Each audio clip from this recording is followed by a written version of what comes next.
I'm going to try to show you how to put your project report into the format that we'll need for the printing. We may also have to make it into an Adobe PDF later, but this will be the more challenging part. So the first thing you're going to want to do is open the template that I give to you, File, Save As, and just give it some new name. I've zoomed out a bunch here.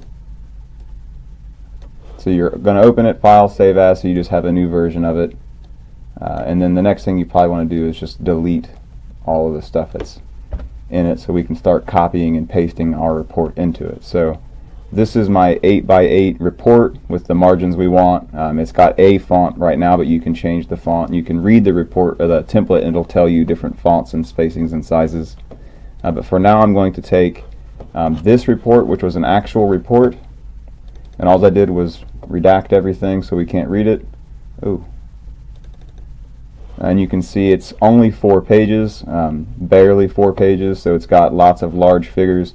I'm going to take this 4 pages and spread it out over about 10 to 11 pages just by putting it into the other formats. So,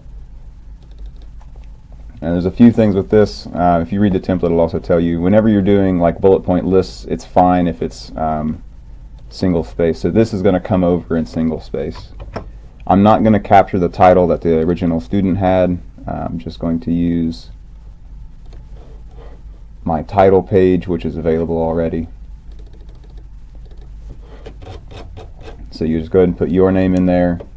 You can leave the plastics forming and composites fabrication part. You can just put thermoforming project if you want, or if you want to put like cup holder project or any title that you feel is more fitting, you can put that here. And then you can go ahead and update the year. Leave this page blank, so this will be your cover page, and then this will be the inside cover, so we don't want anything written on the inside of the cover. And then I'll start putting my text in here. I'm just going to do Control V.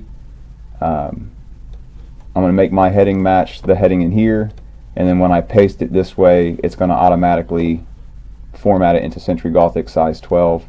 And it should also have the right spacing for it. So I want this to be on one page all by itself. I don't want other parts to be in with this, so I'm going to insert a page break and start a new page here. And then I'm going to go back to my report, and I'm just going to copy the entire next section. Control C. So this section's now going to start on a page all by itself. Again, I'm just going to use the predefined ones there. Again, all of these are automatically being imported under the normal text that I have, so it's changing it from Calibri size 11 to Century Gothic size 12, and it's also bringing over the 1.5 line spacing. So again, there's other options you can have on that. For sections like this, it didn't copy over quite as nice, and we also can change the picture size. So maybe I'll bump all of these down to the same size so they're more uniform, make them all, you can punch in a number if you want, and make them all a consistent height or size, or at least visually. So this one might visually need to be larger to match up, but I can do it like this. What I did in the template was make them into a grid pattern. So you can also use this sort of grid shape if you wanted, and I prefer that for this, but if you wanted it to be in a straight line, that is perfectly fine. So now I've got 4 images, they're all in a grid. What you can do while you're working is you can copy and paste these over if you want them to have this grid shape, or if you want them to have a caption underneath it. You can copy this over, click picture, change picture, and then you can just insert your own photos into this, so you don't even have to go as far to do the captions. If you don't want the captions, I think on the template there is a 4x4 grid with 1.5 by 1.5 images instead of these little 1-inch images. These are 1-inch squares, and then there's another one that's 1.5. It's a grid. So I went ahead and used this. Now I've got my paragraphs here. When the student originally wrote it, they had no sort of paragraph changing, so I'm just going to use a space. You could also use indents if you want, space and an indent. But make sure if you change topics, if you're going from preparing the mold to actually building the mold and then to finishing the mold, or whatever these sections may have been. These were for me, they were four distinctive sections. So I'm going to go ahead and break those up. Makes it spaced out a little bit more, so it's going to make it a little bit longer. And then we'll go on to the next section. So if I pasted the next section, and it would appear right here. I really don't want that to happen. I would much rather it start on its own page, so page break. And it seemed trivial for this little gap, but later on I'll show you why a page break was a better option than just hitting space. So that was section 2. Here's section 3. And then just again Control V, pasted it in. I'm going to go ahead and change this over to the new heading size. Everything else is correct. Again, I don't want to start a new section at the bottom of this page. Insert page break. It's going to start right there. And then section 4 is quite large. I didn't see a good clean spot to separate this paragraph, which is fine. If it's one large chunk thought, that is what it is, but if you can break it up, that would be good. So they had a table. I would have probably centered the table, so I think that looks a little bit better. Probably wouldn't start off with a table, maybe start off with some text and then throw the table in the text where it makes sense maybe. So if that didn't look good. If there's a spot where you start referring to the table, maybe you have introductory information, then you throw in the table and you talk about the table. That would be a good way to break this up. Again, insert page break. Oops, I forgot the images. So the images they put were in a 2x1 table. So they used a table to put all the images in so they would stay next to each other, which is a pretty good way to do it. So that belongs with this section. And now this is going to end right here. Section 5 was really short. Oh darn. Even more.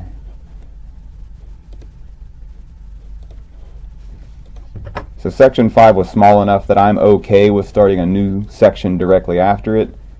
Any section that's over, if it's almost half a page, just go ahead and end the page right there and do as a page break and start over.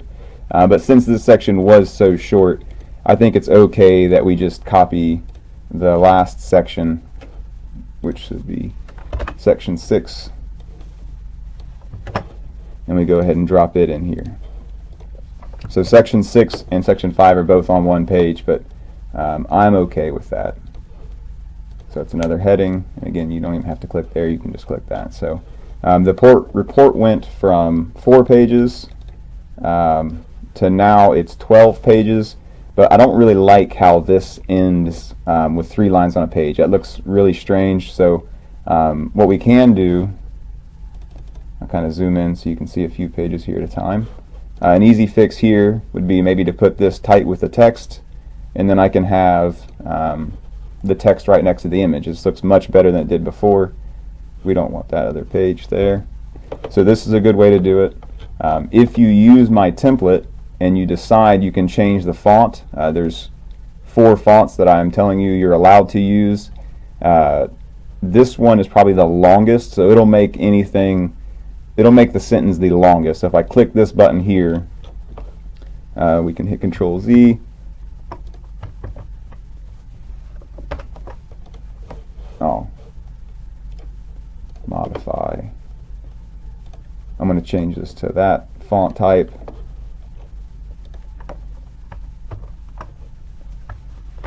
So by using that font, it bumped everything over another page, which means it probably just ran over on a page break. But you can see it made this sentence at least 1 line longer. So this font is the longest. I prefer Century Gothic. With any of these fonts, you can go ahead and bump it up to size 13. So if I right click here versus doing it individually, if I do this, it's going to change the heading. So if I right click here, modify, I can change everything that's called normal text all at once by using this. So now it's size 13 font. Now I have to rethink how this is going to work, because now, well, it looks like I can make it all fit in one page. I can move that around. I can check my page breaks and make sure everything looks okay. That's probably okay. Maybe it would look better if we got rid of the page break and started section 3 right there, but then I have the same kind of half section right there. So I'm fine with either one of those. So this is about the smallest you'd want to leave on a page by itself. Any less than this is going to look strange.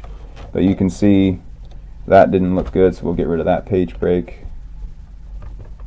If I'd inserted my page break properly, the page break should have been right there, and it wouldn't have erroneously made a new empty page. So that would have fixed itself.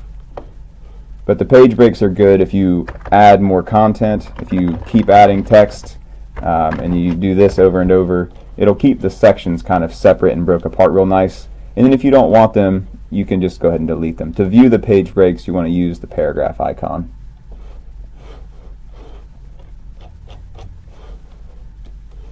The goal is not to make these as long as possible, but it'd be nice to have a 12 or 13 page report.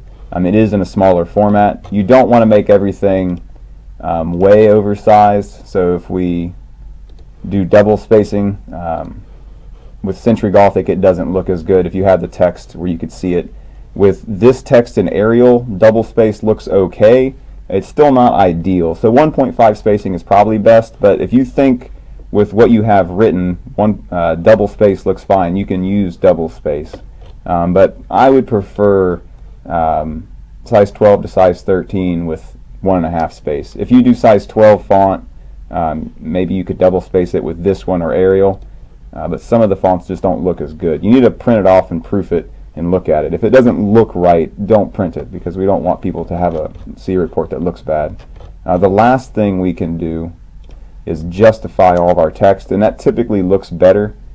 So this button right here, and now it makes all my paragraphs squared off. It doesn't shrink anything. They're all in the same lines they were before. It just makes the text, it spaces it out. It's not a standard spacing anymore. It's kind of a weird spacing, but it looks visually very nice because everything is squared off. So I would justify the text. And then again, if you think it looks okay for you, you're the one who's going to have this report, you can do double space. You can do 13 if you also want. So those are options you have. And you can also increase the paragraph spacing. Again, I wouldn't suggest things like this. You can see what it does in the preview there. But you can if you really want. So this, every time you hit the enter key, it made a space larger right here. So this space is now a little bit bigger than this space by using the paragraph key there. And I think that's all we have. Best of luck. Make sure you guys format your document well. We don't want a bunch of empty spaces to make it longer. We want it to be a good document that looks nice. So this does not look nice being so oversized. So I would probably highlight all of this and undo the large spacing that's in there. Now this looks much better.